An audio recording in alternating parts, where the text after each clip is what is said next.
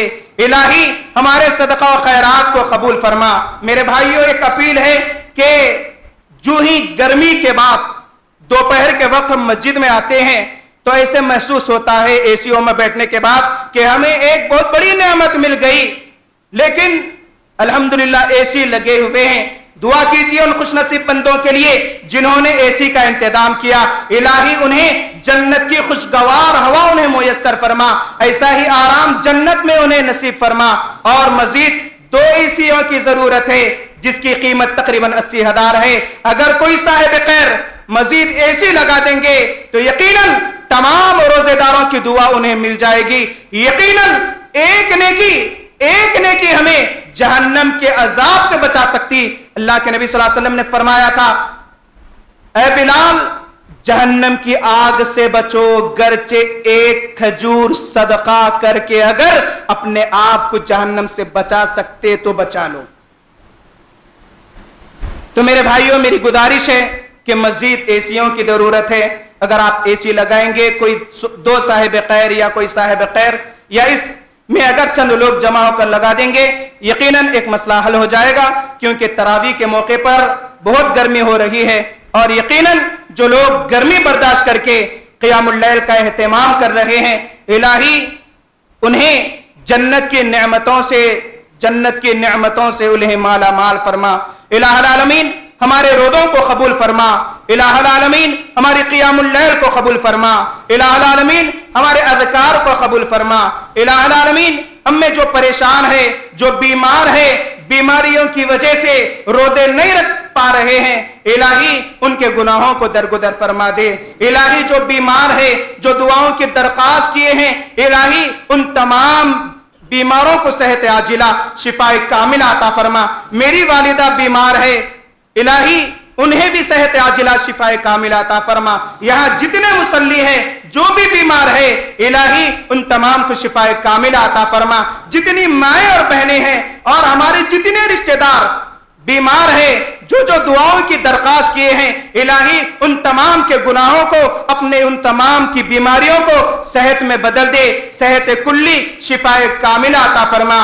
الہی جو لوگ دین کی خدمت میں لگے ہوئے ہیں، مساجد کی خدمت میں لگے ہوئے ہیں، مساجد کو جو آباد کر رہے ہیں، الہی ان کے درجات کو بلند فرما، ان کی خدمت کو قبول فرما.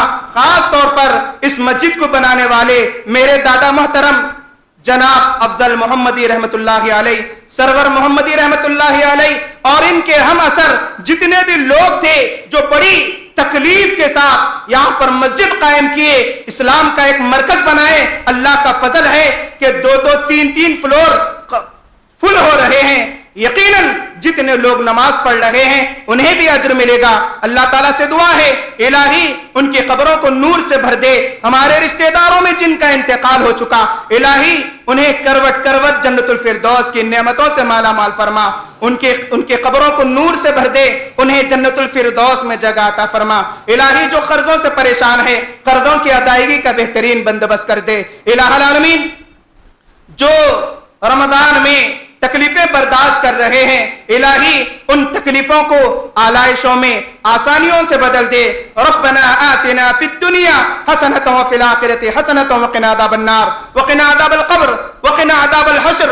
اللهم انا نسألك الجنة اللهم انا نسألك الجنة اللهم انا نسألك الجنة اللهم اجرنا من النار اللهم اجرنا من النار اللهم اجرنا من النار اللهم انا نسألك الهدى والتقى والعفاف والغنى رب ارحمهما كما ربياني صغيرا رب ارحمهما كما ربياني صغيرا اللهم إنا نجعلك في نحورهم ونعوذ بك من شرورهم اللهم إنا نعوذ بك من سيئات أعمالنا ربنا تقبل منا إنك أنت السميع العليم بارك الله لنا ولكم في القرآن العظيم ونفعنا وإياكم بالآيات والذكر الحكيم إنه تعالى جواد كريم ملك رؤوف رحيم رب حليم۔